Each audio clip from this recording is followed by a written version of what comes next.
परमपिता परमेश्वर, हम आपका हृदय से धन्यवाद करते हैं क्योंकि आप अद्भुत युक्ति करने वाले, महान सामर्थ्य काम करने वाले, अद्भुत तरीके से हमारे जीवन में अद्भुत कार्य करके हमें अपनी महिमा में आगे बढ़ाने वाले परमेश्वर हैं। आपका धन्यवाद, आपकी बड़ाई, आपकी स्तुति हमेशा हमारे मन में होती है और आपकी सामर्थ हमारे जीवन में ऐसी प्रकट हो कि हमारा जीवन आपकी महिमा का कारण बनता जाए और सारा आदर, सारी महिमा आप ही को मिले क्योंकि आप इसमें होंगे।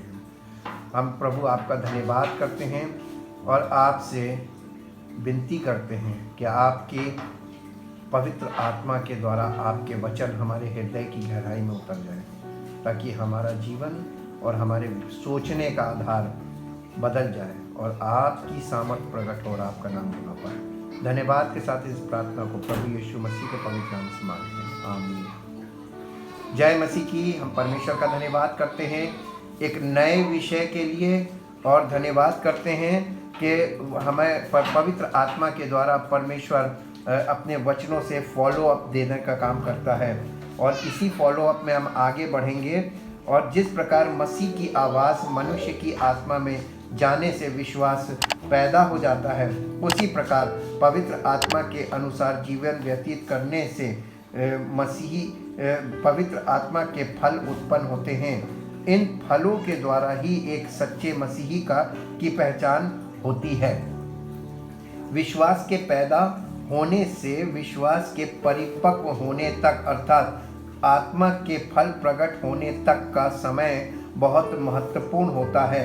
जिस प्रकार एक बच्चा पैदा होने के बाद उसके एक अच्छा नागरिक बनने तक समय होता है, वैसे ही आत्मिक जीवन के शुरू होने से आत्मिक व्यक्ति के रूप में प्रकट होने तक का समय बहुत महत्वपूर्ण समय होता है हर एक व्यक्ति के लिए।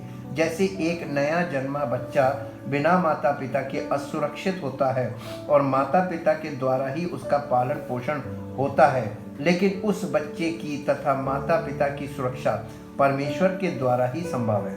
परमेश्वर की सुरक्षा बहुत अचूक होती है, जैसा कि भजन संहिता 121 अध्याय के 1 पद से 8 पद के बीच में दाऊद ने इस प्रकार से लिखा भी है और बोला भी है। भजन संहिता 121 अध्याय और पहले पद से हम पढ़ेंगे और यहाँ इस प्रकार से लिखा हुआ है, मैं अपनी आंखें पर्वतों की ओर लगाऊंगा, मुझे सहायता कहाँ से मिलेगी? मुझे सहायता यहोवा की ओर से मिलती है जो आकाश और पृथ्वी का करता है। वो तेरे पाँव को टलने न देगा, तेरा रक्षक कभी ना ऊँघेगा। सुन, इज़राइल का रक्षक ना ऊँघेगा और ना सोएगा। यहोवा तेरा रक्षक है, यहोवा तेरी दाहिनी ओर तेरी आड़ है। ना तो दिन को धूप से और न रात को चांदनी से तेरी कुछ हानि होगी। यहोवा सारी विपत्ति से तेरी रक्षा करेगा, वो तेरे प्राण की रक्षा करेगा। यहोवा तेरे आने जाने में तेरी रक्षा अब से लेकर सदा तक करता रहेगा। यहाँ पे परमेश्वर की सुरक्षा के विषय में बहुत महत्वपूर्ण बातें लिखी हुई हैं कि परमेश्वर ना ऊँघता है और ना सोता है और परमेश्वर के अलावा कोई भी हमें सारी विपत्तियों से सुरक्षित नहीं रख सकता। और इसी के साथ साथ हम परमेश्वर के वचन में दाऊद के भजन में भजन संहिता 91 में चलेंगे। भजन संहिता 91 और उसका पहले पद से पढ़ेंगे और यहाँ पर दाऊद ने इस प्रकार से वर्णन किया है, जो परम प्रधान के छाए विस्थान में बैठा रहे वो सर्वशक्तिमान की छाया में ठिकाना पाएगा। मैं यहोवा के विषय कहूँगा, वो मेरा शरण स्थान और गढ़ है। वो मेरा परमेश्वर है, मैं उस पर भरोसा रखूँगा। वो तुझे बहेलिये के जाल से और महामारी से बचाएगा। वो तुझे अपने पंखों की आड़ में ले लेगा और तू उसके पैरों के नीचे शरण पाएगा। उसकी सच्चाई तेरे लिए ढाल और झिलम ठहरेगी। तू न रात के भय से डरेगा, ना उस तीर से जो दिन को उड़ता है, ना उस मरी से जो अंधेरे में फैलती है और ना उस महारोग से जो दिन दोपहरी में उजाड़ता है। तेरे निकट 1000 और तेरी दाहिनी ओर 10,000 गिरेंगे, परंतु वो तेरे पास ना आएगा। परंतु तू अपनी आंखों से दृष्टि करेगा और दुष्टों के अंत को देखेगा। हे यहोवा, तू मेरा शरण स्थान ठहरा है। तूने जो परम प्रधान को अपना धाम मान लिया है, इसलिए कोई विपत्ति तुझ पर ना पड़ेगी। ना कोई दुख तेरे डेरे के निकट आएगा, क्योंकि वो अपने दूतों को तेरे निमित्त आज्ञा देगा कि जहाँ कहीं तू जाए वे तेरी रक्षा करें। वे तुझको हाथों हाथ उठा लेंगे, ऐसा ना हो कि तेरे पाँव में पत्थर से ठेस लगे। तू सिंह और नाग को कुचलेगा, तू जवान सिंह और अजगर को लताड़ेगा। उसने जो मुझसे स्नेह किया है इसलिए मैं उसको छुड़ाऊंगा। मैं उसको ऊंचे स्थान पर रखूंगा, क्योंकि उसने मेरे नाम को जान लिया है। जब वो मुझको पुकारे तब मैं उसकी सुनूंगा। संकट में मैं उसके संग रहूंगा। मैं उसको बचाकर उसकी महिमा बढ़ाऊंगा। मैं उसको दीर्घायु से तृप्त करूंगा और अपने किए हुए उद्धार का दर्शन दिखाऊंगा। ये परमेश्वर वायदे के साथ बात कर रहा है और इसमें कंडीशंस लिखी हुई हैं। अक्सर लोग कहते हैं कि परमेश्वर हमें महामारी से बचाएगा, और लेकिन यहाँ पर कंडीशन ये लिखी है कि जो परम प्रधान के छाए हुए स्थान में बैठा रहे वो सर्वशक्तिमान की छाया में ठिकाना पाएगा। कंडीशन है जो परमेश्वर की आत्मा में बना रहे और परमेश्वर का आत्मा उसमें वास करे। और उसके विषय में यहाँ पर लिखा हुआ है, वो बहेलिये के जाल से और महामारी से तब बचाएगा, वो तुझे पंखों की आड़ में ले लेगा और तू उसके पैरों के नीचे शरण पाएगा। उसकी सच्चाई तेरे लिए ढाल और झिलम ठहरेगी। परमेश्वर की सच्चाई हमारे जीवन में झिलम और ढाल का काम करती है, और वो सच्चाई मालूम है परमेश्वर का वचन सत्य है, और वो सच्चाई परमेश्वर के वचन में है, और वचन से भरे रहना यानी ढाल और झिलम का काम करता है परमेश्वर का वचन। तू ना रात के भय से डरेगा, ना उस तीर से जो दिन को उड़ता है, ना उस मरी से जो अंधेरे में फैलती है, और ना उस महारोग से जो दिन दोपहरी में उजाड़ता है। तेरे निकट हजारों तेरी दाहिनी और 10,000 गिरेंगे, परंतु वो तेरे पास न आएगा। परंतु तू अपनी आंखों से दृष्टि करेगा और दुष्टों के अंत को देखेगा। हे यहोवा, तू मेरा शरण स्थान ठहरा है। डिक्लेयर कर रहा है कि तू मेरा शरण स्थान ठहरा है। तूने जो परम प्रधान को अपना धाम मान लिया है, इसलिए कोई विपत्ति तुझ पर ना पड़ेगी। जब तक आप परमेश्वर में शरण नहीं लेते, परमेश्वर की आत्मा के अनुसार नहीं चलते हैं, तब तक परमेश्वर के वायदे और उसकी सामर्थ्य हमारे जीवन में प्रकट नहीं होती है। और इन बातों में परमेश्वर की सामर्थ्य का भी वर्णन है, परमेश्वर की सुरक्षा का वर्णन है, उसके वायदे हैं, और वो वायदों की कंडीशन भी यहाँ पर क्लियर की गई है। जिस प्रकार राजा दाऊद अपने भजनों में परमेश्वर की सुरक्षा के विषय में लिखता है, उससे ये स्पष्ट होता है कि शारीरिक माता पिता तो ऊँघते भी हैं और सोते भी हैं, लेकिन परमेश्वर ना तो ऊँघता है और ना ही सोता है। शारीरिक माता पिता अपने बच्चे को बीमारियों से बचा नहीं सकते हैं, लेकिन परमेश्वर प्रत्येक व्यक्ति को जो परम प्रधान के छाए हुए स्थान में वास करता है, अर्थात पवित्र आत्मा के द्वारा चलाए चलता है, उसे बीमारियों और महामारियों से बचाने में सक्षम है। और यदि कोई बीमार हो भी जाए शारीरिक दुर्बलता के कारण, उसे परमेश्वर चंगा करके अपनी महिमा को प्रकट करता है। लेकिन परमेश्वर उस व्यक्ति को जो आत्मिक जीवन की दौड़ का हिस्सा बन जाता है, उससे ये चाहता है कि जैसा कि दूसरा तीमुथियुस 2 अध्याय उसके पहले पद से पढ़ेंगे, जैसा यहाँ लिखा है परमेश्वर ये चाहता है उसके जीवन से। दूसरा तीमुथियुस 2 अध्याय और उसके पहले पद से हम पढ़ेंगे, और पहले पद से ऐसा लिखा हुआ है, मसीह यीशु का स्वामी भक्त सैनिक। इसलिए हे मेरे पुत्र, तू उस अनुग्रह से जो मसीह यीशु में है बलवंत हो जा, और जो बातें तूने बहुत से गवाहों के सामने मुझसे सुनी है उन्हें विश्वासी मनुष्यों को सौंप दे, जो दूसरों को भी सिखाने के योग्य हो। मसीह यीशु के अच्छे योद्धा के समान मेरे साथ दुख उठा। जब कोई योद्धा लड़ाई पर जाता है तो इसलिए कि अपने भर्ती करने वाले को प्रसन्न करे, अपने आप को संसार के कामों में नहीं फंसाता। फिर अखाड़े में लड़ने वाला यदि विधि से के अनुसार ना लड़े तो मुकुट नहीं पाता। जो किसान परिश्रम करता है, फल का अंश पहले उसे मिलना चाहिए। जो मैं कहता हूँ उस पर ध्यान दे, और प्रभु तुझे सब बातों की समझ देगा। यीशु मसीह को स्मरण रख, जो दाऊद के वंश से हुआ और मरे हुओं में से जी उठा, और ये मेरे सुसमाचार के अनुसार है, जिसके लिए मैं कुकर्मी के समान दुख उठाता हूँ, यहाँ तक कि कैद भी हूँ। परंतु परमेश्वर का वचन कैद नहीं। इस कारण मैं चुने हुए लोगों के लिए सब कुछ सहता हूँ, कि वे भी उस उद्धार को जो मसीह यीशु में है अनंत महिमा के साथ पाएं। ये बात सच है कि यदि हम उसके साथ मर गए हैं तो उसके साथ जिएंगे भी, और यदि हम धीरज से सहते रहेंगे तो उसके साथ राज्य भी करेंगे। यदि हम उसका इनकार करेंगे तो वो भी हमारा इनकार करेगा। यदि हम अविश्वासी भी हों तो भी वो विश्वास योग्य बना रहता है, क्योंकि वो आप अपना इनकार नहीं कर सकता। इसलिए हम परमेश्वर का बहुत धन्यवाद देते हैं कि परमेश्वर के वचन के अनुसार ये सच्चाई हमारे जीवन में बिल्कुल स्पष्ट हो जाती है कि परमेश्वर हमसे क्या चाहता है। अब इसी अध्याय के पहले अध्याय में चलेंगे। इसी पहले दूसरा तीमुथियुस उसका पहला अध्याय और 8 पद से 14 पद तक पढ़ेंगे। पहले अध्याय का 8 पद से 14 पद, और यहाँ इस प्रकार लिखा है, इसलिए हमारे प्रभु की गवाही से और मुझसे जो उसका कैदी हूँ लज्जित ना हो, पर उस परमेश्वर की सामर्थ के अनुसार सुसमाचार के लिए मेरे साथ दुख उठा, जिसने हमारा उद्धार किया और पवित्र बुलाहट से बुलाया, और ये हमारे कामों के अनुसार नहीं पर उसके उद्देश्य और उस अनुग्रह के अनुसार है जो मसीह यीशु में सनातन से हम पर हुआ है। पर अब हमारे उद्धारकर्ता मसीह यीशु के प्रकट होने के द्वारा प्रकाशित हुआ, जिसने मृत्यु का नाश किया और जीवन और अमरता को उस सुसमाचार के द्वारा प्रकाशमान कर दिया, जिसके लिए मैं प्रचारक और प्रेरित और उपदेशक भी ठहरा। इस कारण मैं इन दुखों को भी उठाता हूँ, पर लजाता नहीं, क्योंकि मैं उसे जिस पर मैंने विश्वास किया है जानता हूँ, और मुझे निश्चय है कि वो मेरी धरोहर की उस दिन तक रखवाली कर सकता है। जो खरी बातें तूने मुझसे सुनी हैं उनको उस विश्वास और प्रेम के साथ जो मसीह यीशु में है अपना आदर्श बनाकर रख, और पवित्र आत्मा के द्वारा जो हम में बसा हुआ है इस अच्छी धरोहर की रखवाली कर। ये यहाँ पर लिखा हुआ है, तू जानता है कि आसिया वाले सब मुझसे फिर गए हैं, जिनमें फुगिलुस और हिरमुगिनोस है।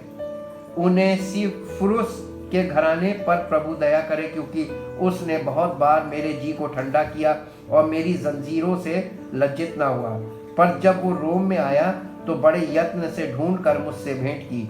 प्रभु करे कि उस दिन उस पर प्रभु की दया हो, और जो जो सेवा उसने इफिसुस में की है उन्हें भी तू भली भांति जानता है। हम परमेश्वर के वचनों के लिए जो उसके वचन हमको स्पष्ट करते हैं, हमें उस स्पष्टता को प्राप्त करना है। ये पहला पत्रस पहला अध्याय उसके 3 पद से देखेंगे। पहला पत्रस पहला अध्याय और उसके 3 पद से यहाँ पर ऐसे लिखा हुआ है, एक जीवित आशा। हमारे प्रभु यीशु मसीह के परमेश्वर और पिता का धन्यवाद हो, जिसने यीशु मसीह के मरे हुओं में से जी उठने के द्वारा अपनी बड़ी दया से हमें जीवित आशा के लिए नया जन्म दिया, अर्थात एक अविनाशी और निर्मल और अजर मीरास के लिए जो तुम्हारे लिए स्वर्ग में रखी है, जिनकी रक्षा परमेश्वर की सामर्थ से विश्वास के द्वारा उस उद्धार के लिए जो आने वाले समय में प्रकट होने वाली है की जाती है। इस कारण तुम मगन होते हो, यद्यपि अवश्य है कि अभी कुछ दिनों के लिए नाना प्रकार की परीक्षाओं के कारण दुख में हो, और ये इसलिए है कि तुम्हारा परखा हुआ विश्वास, जो आग से ताए हुए नाशमान सोने से भी कहीं अधिक बहुमूल्य है, यीशु मसीह के प्रकट होने पर प्रशंसा, महिमा और आदर का कारण ठहरे। उससे तुम बिन देखे प्रेम रखते हो, और अब तो उस पर बिन देखे भी विश्वास करके ऐसे आनंदित और मगन होते हो जो वर्णन से बाहर और महिमा से भरा हुआ है, और अपने विश्वास का प्रतिफल अर्थात आत्माओं का उद्धार प्राप्त करते हो। इसी उद्धार के विषय में उन भविष्यवक्ताओं ने बहुत खोजबीन और जांच पड़ताल की, जिन्होंने उस अनुग्रह के विषय में जो तुम पर होने को था भविष्यवाणी की थी। उन्होंने इस बात की खोज की कि मसीह का आत्मा जो उनमें था और पहले ही से मसीह के दुखों की और उसके बाद होने वाली महिमा की गवाही देता था, वो कौन से और कैसे समय की ओर संकेत करता था। उन पर ये प्रकट किया गया कि वे अपनी नहीं वरन तुम्हारी सेवा के लिए ये बातें कहा करते थे, जिनका समाचार अब तुम्हें उनके द्वारा मिला, जिन्होंने पवित्र आत्मा के द्वारा जो स्वर्ग से भेजा गया तुम्हें सुसमाचार सुनाया। और इन बातों को स्वर्गदूत भी ध्यान से देखने की लालसा रखते थे। यहाँ पर साफ साफ बताया जा रहा है कि सुसमाचार पवित्र आत्मा के द्वारा, जब वो पवित्र आत्मा किसी के जीवन में स्वर्ग से भेजा जाता है, उसके द्वारा ही सुनने से आपको लाभ मिलेगा। इसीलिए यहाँ पर लिखा है, जिनका समाचार अब तुम्हें उनके द्वारा मिला जिन्होंने पवित्र आत्मा के द्वारा जो स्वर्ग से भेजा गया तुम्हें सुसमाचार सुनाया, और इन बातों को स्वर्गदूत भी ध्यान से देखने की लालसा रखते थे। यहाँ पर इतना साफ साफ लिखा है कि बिना पवित्र आत्मा के भी लोग सुसमाचार सुना रहे हैं शब्दों में, लेकिन पौलुस जिस सुसमाचार की बात करता है वो पवित्र आत्मा के द्वारा ही सुनाने से आपके जीवन में उसका प्रभाव प्रकट हो सकता है, और इसके अलावा कोई दूसरा रास्ता नहीं है। और इसीलिए इसके आगे लिखा है, पवित्र जीवन जीने की बुलाहट। पहले पत्रस की पहली पत्री के पहले अध्याय में ही हम हैं। इस कारण अपनी अपनी बुद्धि की कमर बांधकर और सचेत रहकर उस अनुग्रह की पूरी आशा रखो जो यीशु मसीह के प्रकट होने के समय तुम्हें मिलने वाला है। आज्ञाकारी बालकों के समान अपनी अज्ञानता के समय की पुरानी अभिलाषाओं के सदृश न बनो, पर जैसे तुम्हारा बुलाने वाला पवित्र है वैसे ही तुम भी अपने सारे चाल चलन में पवित्र बनो, क्योंकि लिखा है, पवित्र बनो क्योंकि मैं पवित्र हूँ। और जबकि तुम हे पिता कहकर उससे प्रार्थना करते हो तो बिना पक्षपात हर एक के काम के अनुसार न्याय करता है, तो अपने परदेशी होने का समय भय से बिताओ, क्योंकि तुम जानते हो कि तुम्हारा निकम्मा चाल चलन जो बाप दादों से चला आता है, उससे तुम्हारा छुटकारा चांदी सोने अर्थात नाशमान वस्तुओं के द्वारा नहीं हुआ, पर निर्दोष और निष्कलंक मेमने अर्थात मसीह के बहुमूल्य लहू के द्वारा हुआ। उसका ज्ञान तो जगत की उत्पत्ति के पहले ही से जाना गया था, पर अब इस अंतिम युग में तुम्हारे लिए प्रकट हुआ। उसके द्वारा तुम उस परमेश्वर पर विश्वास करते हो जिसने उसे मरे हुओं में से जिलाया और महिमा दी कि तुम्हारा विश्वास और आशा परमेश्वर पर हो। अतः जबकि तुमने भाईचारे की निष्कपट प्रीति के निमित्त सत्य के मानने से अपने मनों को पवित्र किया है, तो तन मन लगाकर एक दूसरे से अधिक प्रेम रखो, क्योंकि तुमने नाशमान नहीं पर अविनाशी बीज से परमेश्वर के जीवते और सदा ठहरने वाले वचन के द्वारा नया जन्म पाया है। क्योंकि हर एक प्राणी घास के समान है और उसकी सारी शोभा घास के फूल के समान है। घास सूख जाती है और फूल झड़ जाता है, परंतु प्रभु का वचन युगान युग स्थिर रहता है। और यही सुसमाचार का वचन है जो तुम्हें सुनाया गया था। और इस वचन को हमें थामे रखना है, इसको मन में बनाए रखना है। जैसे जैसे कोई व्यक्ति पवित्र आत्मा की अगुवाई में आत्मिक जीवन में परिपक्व होने लगता है, उसके जीवन में आत्मिक तौर पर चुनौतियां बढ़ने लगती हैं। ठीक वैसे ही जैसे शारीरिक जीवन में किशोरावस्था में जीवन में भटकने, पथ भ्रष्ट होने तथा गलत मार्गों में जाने इत्यादि के खतरे बहुत बढ़ जाते हैं। इसलिए आत्मिक जीवन में ऐसे समय के लिए परमेश्वर का वचन हमें इस बात के लिए प्रेरित करता है कि भजन संहिता 119 अध्याय के 9 पद से पढ़ेंगे। भजन संहिता उसका 119 अध्याय के 9 पद से हम पढ़ेंगे। यहाँ पर लिखा हुआ है कि हम किस प्रकार से अपने आप को सुरक्षित रख सकते हैं जब तक कि हम पवित्र आत्मा के द्वारा परिपक्व ना हो जाएं और आत्मा के फलों के द्वारा हमारे जीवन में प्रकटीकरण ना हो। परमेश्वर की व्यवस्था को मानना 9 अध्याय से है, जवान अपनी चाल को किस उपाय से शुद्ध रखे। प्रश्न, तेरे वचन के अनुसार सावधान रहने से। ये उत्तर है, मैं पूरे मन से तेरी खोज में लगा हूँ, मुझे तेरी आज्ञाओं की बाट से भटकने ना दे। मैंने तेरे वचन को अपने हृदय में रख छोड़ा है कि तेरे विरुद्ध पाप ना करूं। हे यहोवा, तू धन्य है, मुझे अपनी विधियां सिखा। तेरे सब कहे हुए नियमों का वर्णन मैंने अपने मुंह से किया है। मैं तेरी चेतावनियों के मार्ग से मानो सब प्रकार के धन से हर्षित हुआ हूँ। मैं तेरे उपदेशों पर ध्यान करूँगा और तेरे मार्गों की ओर दृष्टि रखूँगा। मैं तेरी विधियों से सुख पाऊँगा और तेरे वचन को ना भूलूँगा। हम बहुत परमेश्वर का धन्यवाद करते हैं, उसके पवित्र वचन हमारे जीवन को आधार प्रदान करते हैं और सामर्थ्य में हमें बने रहने के लिए प्रेरित करते हैं। इसी प्रकार से सबोपदेशक की पुस्तक सबोपदेशक की पुस्तक उसके 11 अध्याय के 9 पद से देखेंगे। जवानों को सलाह दी जा रही है, हे जवान अपनी जवानी में आनंद कर और अपनी जवानी के दिनों में मगन रहे, पर अपनी और लिखा है रगन है, अपनी मनमानी कर और अपनी आंखों की दृष्टि के अनुसार चल, क्योंकि इस समय आंखों की अभिलाषा बहुत ज़्यादा प्रबल होती है। परंतु ये जान रख कि इन सब बातों के विषय परमेश्वर तेरा न्याय करेगा।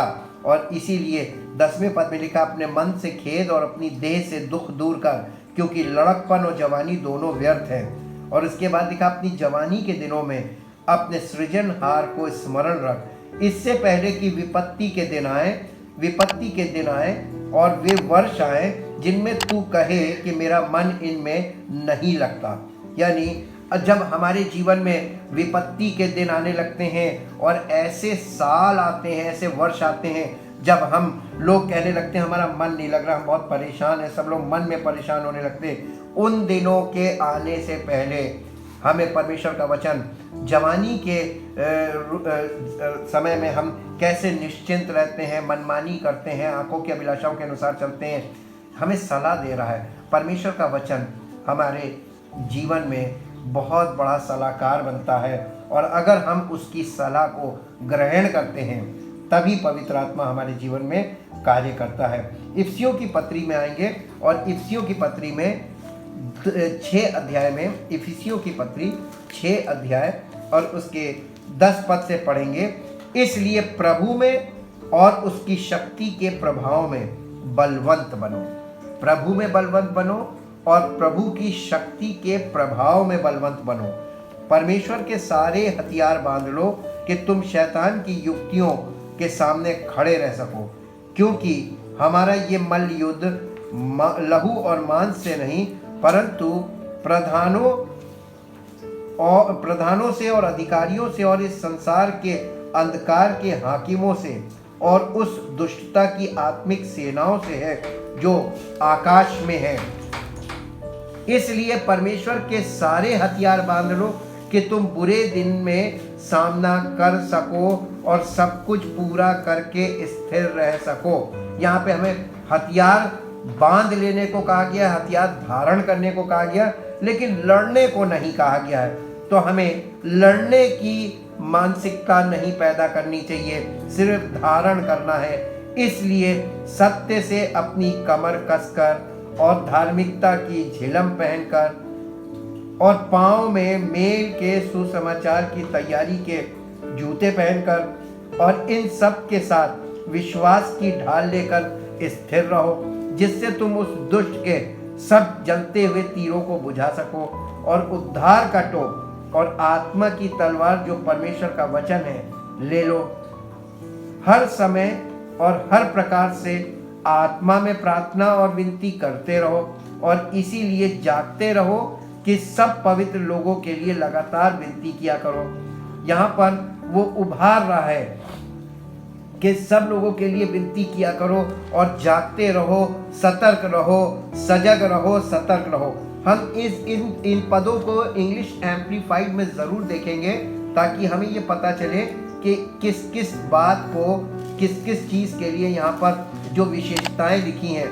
हम लोग कई बार हथियार के नाम पर दिमाग में एक चीज़ आ जाती है कि लड़ने वाले हथियार। जी नहीं, आज संसार में सबसे ज़्यादा खतरनाक हथियार वो है जो लड़ाई में इस्तेमाल नहीं किया जा सकता है, लेकिन अगर वो हथियार आपके पास है तो कोई आपसे लड़ने के लिए 1000 बार सोचेगा, लड़ाई करने से पहले मेल ढूंढेगा ऐसा।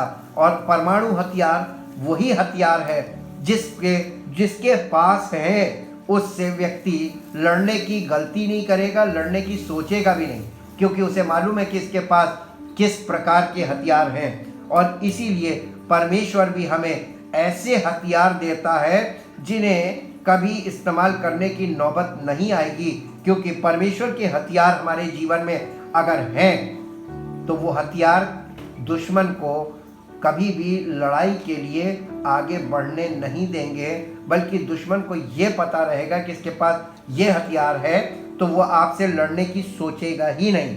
इसलिए हम 6 अध्याय के 10 पद से इंग्लिश एम्पलीफाइड में पढ़ेंगे। यहाँ लिखा है, in conclusion be strong in the Lord, B empowered through your union with him, draw your strength from him, that strength which his boundless might provides. Put on God's whole armor, the armor of a heavy armed soldier which God supplies, that you may be able successfully to stand up against all the strategies and deceits of the devil.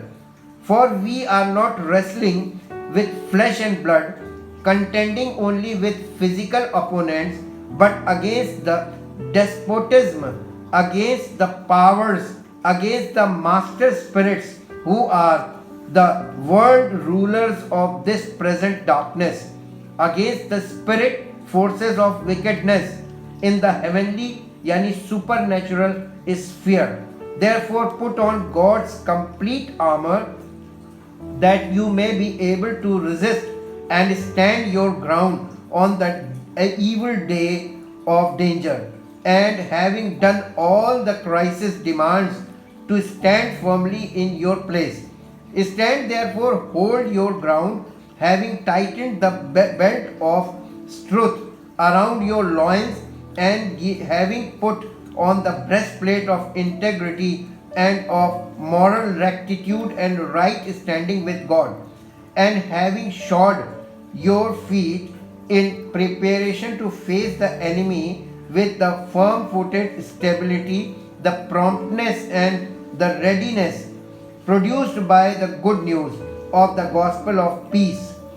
Lift up over all covering shield of saving faith, upon which you can quench all the flaming missiles of the wicked one, and take the helmet of salvation and the sword that the Spirit wields, which is the word of God. Pray at all times, on every occasion, in every season, in the Spirit, with all manner of prayer and entreaty. To that end, keep alert and watch with strong purpose and perseverance, interceding in behalf of all the saints, God's consecrated people, यानी परमेश्वर के द्वारा शुद्ध मन, जिनके मन शुद्ध किए गए उन लोगों के लिए विनती करते रहो। ये यहाँ पर लिखा हुआ है बहुत स्पष्ट तरीके से, और यहाँ पर हिंदी में लिखा हुआ है, ताकि तुम उस दुष्ट के जलते हुए तीरों को बुझाओ। यहाँ पे तीर नहीं लिखा, यहाँ पे लिखा मिसाइल्स। और हम लोग ऐसे युग में हम मिसाइल्स को समझ सकते हैं। आज से जब पुराने लोग थे, जब प्राचीन काल में 40 और 50 और 60 के दशक में लोगों को मिसाइल्स नहीं मालूम था, लेकिन आज एक कॉमन चीज़ है कि एक बच्चा भी जानता है मिसाइल क्या चीज़ है। आज हम उस युग में आ गए हैं कि हम परमेश्वर के वचनों को जितना स्पष्ट समझ सकते हैं, इससे पहले के लोगों के लिए ये संभव नहीं था। लेकिन हमको ऐसे वक्त में परमेश्वर ने पकड़ा है जब हम परमेश्वर की सब बातों को जो पहले लोग नहीं समझ पाते थे, आज समझ सकते हैं। और इसलिए इसी के साथ साथ दूसरा कुरिन्थियों 10 अध्याय 3 पद से 6 पद तक पढ़ेंगे। और यहाँ पर इस प्रकार से लिखा हुआ है, क्योंकि यद्यपि हम शरीर में चलते फिरते हैं तो भी शरीर के अनुसार नहीं लड़ते, क्योंकि हमारी लड़ाई के हथियार शारीरिक नहीं पर गढ़ों को ढा देने के लिए परमेश्वर के द्वारा सामर्थी है। हमें परमेश्वर ने जो हथियार धारण करने को दिए हैं उन्हें केवल धारण करना है, क्योंकि वो आत्मिक हथियार हैं, शारीरिक हथियार नहीं है। और वो गढ़ों को ढा देने के लिए, यानी एक साथ कई किले ढा देंगे, ऐसे पावरफुल वेपन्स हैं। इसलिए हम कल्पनाओं का और हर एक ऊंची बात का जो परमेश्वर की पहचान के विरोध में उठती है खंडन करते हैं, और हर एक भावना को कैद करके मसीह का आज्ञाकारी बना देते हैं, और तैयार रहते हैं कि जब तुम्हारा आज्ञा पालन पूरा हो जाए तो हर एक प्रकार की आज्ञा उल्लंघन को दंडित करें। और इन पदों को भी हम इंग्लिश एम्पलीफाइड में ज़रूर देखेंगे, क्योंकि यहाँ पर भी बहुत ज़बरदस्त बातें लिखी हुई हैं। और ये बातें हमारे आत्मिक जीवन के लिए, जब हम आत्मिक तौर पर ग्रोन अप हो रहे हैं, बढ़ रहे हैं, उस समय के लिए ये बहुत ज़रूरी विषय है और इसे हमें समझना चाहिए। verse 3. 2 Corinthians chapter 10 verse 3. For though we walk means live. Walk का मतलब होता है live. In the flesh. We are not carrying on our warfare according to the flesh and using mere human weapons. For the weapons of our warfare are not physical weapons of flesh and blood, but they are mighty before God for the overthrow and destruction of strongholds, inasmuch as we refute arguments and theories and reasonings and every proud and lofty thing that sets itself up against the true knowledge of God, and we lead every thought and purpose away captive into the obedience of Christ the Messiah, the Anointed One, being in readiness to punish every insubordinate for his disobedience, when your own submission and obedience as a church are fully secured and complete. जब तुम्हारा आज्ञा पालन पूरा हो जाए, तब तुम उन बातों को जो पहले तुम नहीं मानते थे उन्हें दंडित करो। हमें उन चीज़ों को दंडित करना चाहिए जो परमेश्वर की इच्छा और योजना के अनुसार नहीं, उसके वचन के अनुसार नहीं है। परमेश्वर की महिमा में वही बातें हमें रोकती हैं ताकि हम आगे ना बढ़ें, लेकिन उसने हमें सब कुछ प्रोवाइड किया है और उन सब बातों के लिए हम उसका धन्यवाद करते हैं। हमें तो सिर्फ वेपन्स को धारण कर लेना है, वेपन्स को ले लेना है और वो वेपन्स हमारे जीवन में बने रहें। हमें लड़ना नहीं है, ना ही उसे चलाना है। वो वेपन आपके पास हैं तो ये आपके ऊपर कोई भी, यानी कोई मनुष्य हो या कोई शैतान की दुष्टता की आत्मिक सेनाएं क्यों ना हो, वो अटैक नहीं कर सकती, क्योंकि परमेश्वर को सब जानते हैं और सब लोग परमेश्वर को जानते हैं, पहचानते हैं। दुष्ट की सारी शक्तियां परमेश्वर को जानती है, क्योंकि परमेश्वर के वचन में लिखा है, यदि तुम ये कहते हो कि मैं विश्वास करता हूँ कि परमेश्वर है तो अच्छा करते हो, दुष्ट आत्माएं भी विश्वास करती और थरथराती हैं। परमेश्वर को पहचानती हैं दुष्ट आत्माएं, यीशु मसीह को भी जानती हैं और उसके सच्चे लोगों को भी जानती हैं। अगर हम सच्चाई से उसके साथ हैं और हम उसके हैं, ये बात पूर्ण रूप से सत्य है, तो कोई अनदेखी शक्ति भी आपको छू नहीं सकती। हम इन बातों के लिए उसका धन्यवाद करते हैं। उसका वचन हमें इस बात में स्पष्ट भी करता है और इस बात के लिए हमें हमारा विश्वास भी मजबूत होता है कि परमेश्वर को हम उसका आत्मा जो हमारे जीवन में आता है तो कोई हमको कष्ट नहीं दे सकता। कोई ऐसी तकलीफ है जो हमें मसीह में जयवंत होने से रोक दे, ऐसा संभव ही नहीं है, क्योंकि परमेश्वर हमें संभालता है। आइए अब उसका धन्यवाद करें और अपना जीवन उसको समर्पित करें, क्योंकि हमारा समर्पण ही हमारी जीत है। हमारा समर्पण ही और समर्पित रहना हमारे लिए आत्मिक जीवन के लिए अत्यंत आवश्यक है। परमेश्वर पर निर्भर रहें और परमेश्वर की निर्भरता हमेशा आपके लिए आवश्यक हो, और उसी पर निर्भर रहने से आप उन्नति में आगे बढ़ेंगे, सामर्थ्य में बढ़ेंगे और परमेश्वर अपनी महिमा करेगा आपके जीवन में इन सब बातों के द्वारा, ताकि उसका नाम महिमा पाए। परमपिता परमेश्वर, दिल से आपका धन्यवाद करते हैं हर उत्तम आपके वायदे के लिए। आपके वायदे बहुत उत्तम है, अति उत्तम, और हर व्यक्ति चाहता है कि वो वायदे उसके जीवन में पूरे हों, लेकिन हर व्यक्ति को समझदारी की ज़रूरत है। जबकि आपका वचन हमें शिक्षित करता है, हमें चेतावनी भी देता है, सलाह भी देता है, और उसकी दी हुई सलाह और चेतावनी के अनुसार जब हम चेतते हैं और आपकी सच्चाई को ग्रहण करते हैं और सच्चाई से आपके मार्ग में आगे बढ़ते हैं, प्रभु आपके वचन को सुनने और मानने से पवित्र आत्मा का काम होता है। आपके वचन को सुनने से विश्वास पैदा होता है और सुनते रहने से विश्वास बढ़ता है और लगातार उसमें बने रहने से विश्वास दृढ़ होता है और पवित्र आत्मा की अगुवाई में चलने से विश्वास आत्मा के फल प्रकट होते हैं और उस व्यक्ति का जीवन आपकी महिमा का कारण बन जाता है। इसलिए प्रभु सारा आदर सारी महिमा आपको देते हैं। धन्यवाद के साथ इस प्रार्थना को आपके इकलौते पुत्र प्रभु यीशु मसीह के नाम से मांगते हैं, आमीन। परमेश्वर आपको आशीष में, उन्नति में और सफलता में बढ़ाता जाए। Praise the Lord.